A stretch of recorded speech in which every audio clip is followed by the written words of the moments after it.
Did you see how Charles Oakley and Isiah were going at it? Yeah. Yeah. So basically, Oakley called out Isiah for continuing the whole Michael Jordan thing. And Oakley said, he came in your city and took your city. That's why you're really mad. He took over Chicago. Then Isiah responded, he said, I remember us kicking your ass a lot. Someone please check my record versus any team he played on. Sit down, be humble.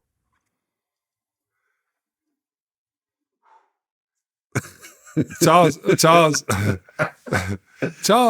is Michame's bodyguard. Yeah, I know. We talk. I interviewed Charles. But remember, I've had my little punched me in my Charles. stomach. So yeah. I don't. Oh yeah, he put his hand on my chest, stopping me from entering the dude is Jordan very, party. He's very aggressive.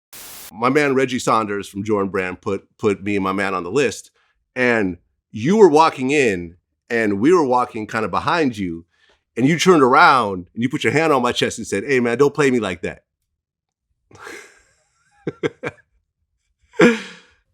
That was in New York. It was real cold outside. Now, yeah, I don't know. Could have. So I have this giant hand on my chest right now. Like, all right, I ain't gonna play you like that. I wasn't actually trying to sneak in with you. I'm not a sneak in kind of guy. I've never stuck in a party. But I try to always make things right. I'm a guy who make things right.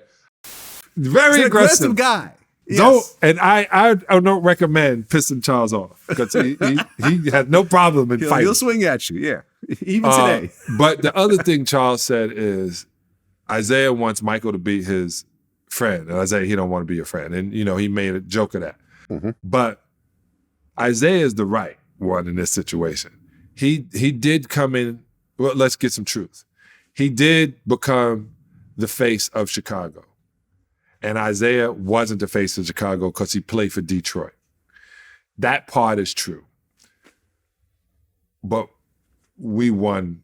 We pissed. Another reason is people in Chicago didn't like that Isiah was winning against their Chicago Bulls, and he's from Chicago.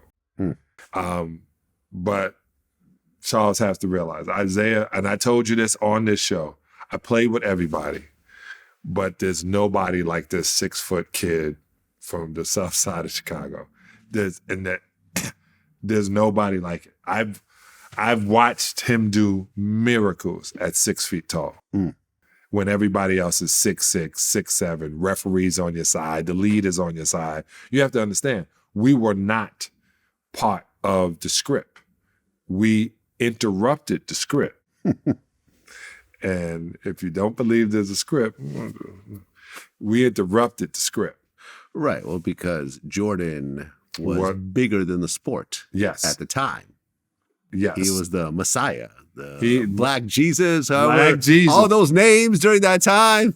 It was. And they're not winning championships, and we're in the way, and we got Bill and B on the team, right? Who will say big F you to anybody. Yeah. So it was in the way. We had, they had to dismantle us from the inside in order to beat us. If they leave us as we were, no one's beat.